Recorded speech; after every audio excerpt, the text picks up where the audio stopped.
You're watching Fox 10 Phoenix.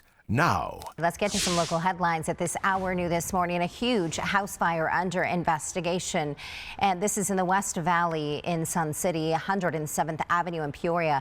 It appears the fire broke out in the garage. You can see the response here, and crews were working to keep it from spreading to the entire house. Crews are still putting water on the fire. We are working to get some more information for you, and we'll bring you updates as we receive it. We can tell you, fortunately, no one was hurt. Also new this morning, an SUV crashing into a fence at the Arizona State Hospital through the overnight hours. Take a look at the scene. This is near 24th Street and Van Buren. You can see a lot of damage to that vehicle as well as that fence coming right down. We don't know if anybody was hurt or what led up to this crash. We have reached out to the Phoenix Police Department to hopefully get additional details. As soon as we hear anything, we'll pass it along to you. Let's take a look at some of our other top stories a little bit closer to home this morning. A deadly hit and run in Phoenix is now under investigation this morning. Police say it happened right around 3:15 yesterday morning near 41st Avenue and Thunderbird Road. Officers responded to a call of a pedestrian being hit by a vehicle, finding a man lying in the roadway. He died on scene. Witnesses say the driver had stopped for a short time but took off before police arrived on scene. So right now, no details about the suspect or the vehicle at this time. Of course, if anybody has any information, you are asked to call the Phoenix Police Department, or you can remain anonymous by calling Silent Witness at 480-WITNESS. We are learning some new details about 3 people found dead inside of a houseboat. This is at Saguaro Lake. Deputies found the man and 2 women dead in a boat Saturday afternoon.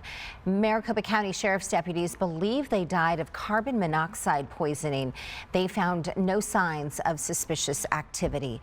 The victims have not yet been identified, and this case remains under investigation. Well, an animal rescue calling seeking justice here in a disturbing case of animal cruelty. Yeah, this is pretty difficult to see. Volunteers at Better Chance Rescue in Surprise say the dog named Chowder, a 1.5-year-old pit bull mix, was severely dehydrated and emaciated. He only weighed 16 pounds when he should weigh about 60. Better Chance Rescue reported it to the Arizona Humane Society, who said their hands are tied without direct proof that of his owner. So of course, we'll stay on top of this. Valley nonprofit helps children with and without disabilities is expanding its mission. Upward for Children will now accept children considered medically fragile, including children with serious health issues. The school prides itself on small classes and individual attention, along with on-site therapy, a registered nurse, and a whole lot more. You have more one-on-one time with specialists and the adults who are in charge of their care. They're going to be getting a higher quality of care and education than if they were in a larger class size. To learn more about the program, you can head to fox10phoenix.com. Donald Trump will be sworn in as the nation's 47th U.S. president. So Doug Luzader has more this morning from a very cold Washington, D.C. as the transition of power gets underway. Good morning, Doug. And that was going to be my first question. How cold is it out there this morning? It's cold. It's at probably the mid-20s right now, and it's not going to get much warmer. So these are the cards that we've been dealt here. You still, for this time of day, we're seeing a lot of people kind of milling around, even though there's nothing to see outside beyond some motorcades at this point. But you see the Capitol Rotunda, the U.S. Capitol behind me. The Capitol Rotunda obviously will play host to the actual inauguration because this thing has been moved indoors. So instead of thousands and thousands of people outside, you're going to see just hundreds of people attending the actual inauguration in person today. Doug, do you expect to see anybody? I mean, you mentioned a few of the people out there milling around and things like that. Do you expect that stadium, the arena, to be full here today? I imagine a lot of those people who are making their way to D.C. are going to try to seek a little bit of cover. Yeah, well, the arena is where people are going to watch this. So they're going to have kind of a viewing party of sorts at Capital One Arena. That only holds so many people. I mean, it still will not satiate the demand of folks who really wanted to see this thing and be a part of it. So, there are a lot of people that are almost literally going to be left out in the cold here who were hoping to see this, from the west front of the Capitol. It's just not going to play out that way because of concerns about the weather. So it will be indoors, but other than that, everything is on track to happen. And of course, the Constitution says that right at noon here in Washington, just a few hours, they will actually have the transfer of power. Doug, I was going to ask you about this. Obviously, everything's going to be indoors this year, which kind of is different than years past. But have you kind of noticed, I mean, obviously you probably covered inaugurations before, an increase in security? Just because I know Donald Trump had 2 assassination attempts against him. Have you noticed or have you heard as far as them kind of beefing up security? Yeah, I've never seen anything like this here. I've been in Washington for a long time. I've been through a number of inaugurations. I've never seen the kind of security that we have seen for this event. And now I think that there's some signs that maybe they've scaled it back somewhat because of the fact that it's going to be taking place indoors now, and it's a much more manageable situation for law enforcement. But what you see behind me here, when you look at the Capitol Dome, kind of between me and the dome, you'll see a fence there that's gone up. They have put up a perimeter around the Capitol that is just massive, and it includes a number of streets that have been blocked off. It really is something to see in terms of the security for this event. Again, it looks like it's going to be much more manageable now because it's taking place indoors, but the security operation here is just massive. All right, Doug, we see you've got those gloves on. Are those ski mittens or ski gloves? They are ski gloves. This would be appropriate weather for skiing, I'll tell you that. Yeah, I mean, it's cold here. I mean, it's not the coldest it's ever been for an inauguration, here in Washington, we consider this in the 20s to be pretty chilly. Yeah, you got to do what you got to do. Doug Luzader, live for us in D.C. Thank you, my friend. It's good to see you. Stay warm out there. Thanks so much. All right, time now is 7:05, and President Biden using his final hours in office to make several pardons, I should say. In what's being called an extraordinary use of presidential power, Biden pardoned Dr. Anthony Fauci, General Mark Milley, and the members of a House committee that investigated the January 6th attack on the Capitol. The move being seen as a way to guard against political retribution from President-elect Trump, who had previously made mention of an enemies list filled with those who have crossed him in the past.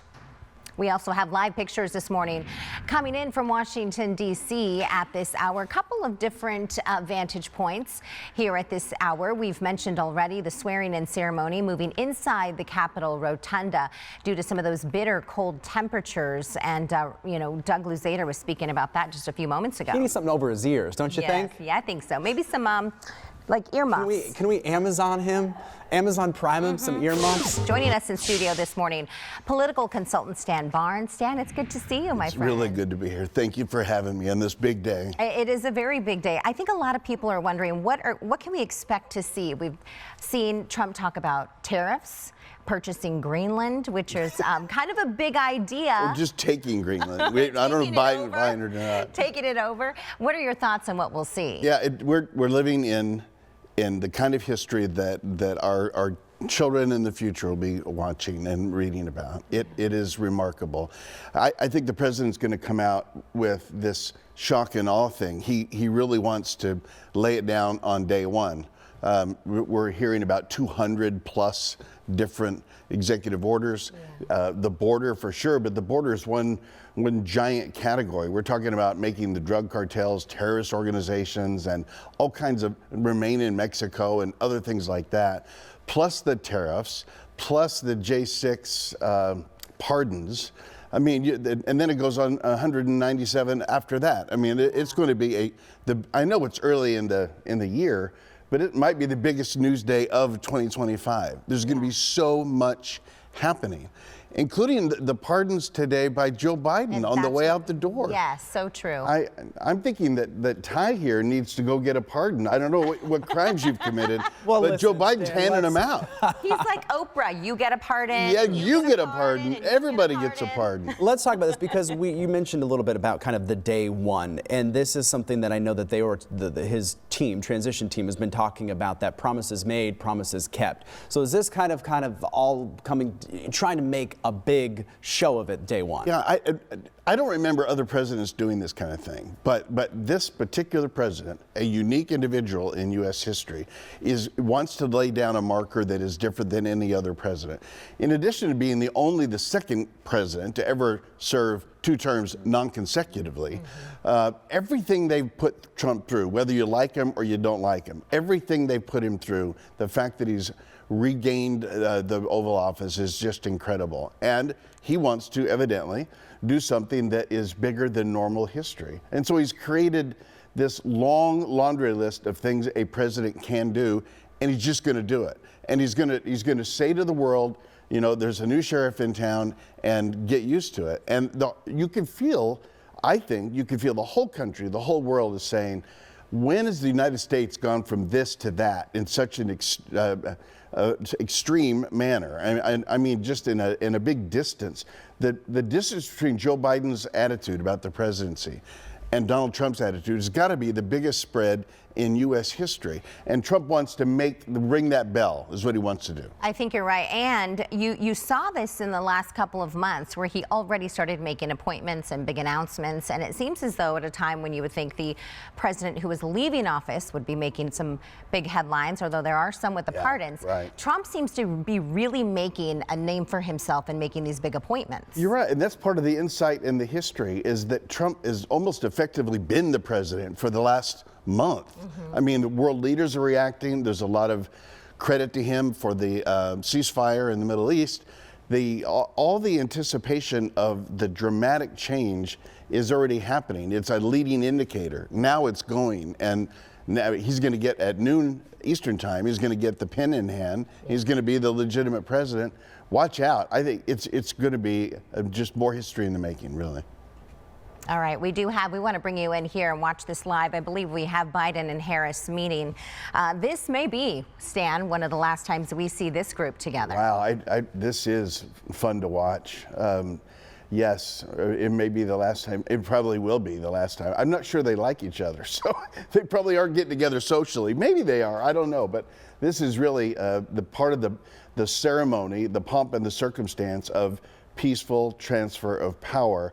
This is one administration yielding to another. And I think it's really fun that they move the White House in and out in a matter of hours. I mean, they clean that out, and in comes a new group. Yeah. And they sweep for bugs, and they make sure no one's listening, and they put new furniture in and new computers in, and the whole place just resets in a matter of hours. How about that moving company? Yes. Yeah, those are strong guys and gals. Stan, thank you for coming in this morning. Yeah, it's my pleasure. We appreciate it's it. good to see you again, my friend.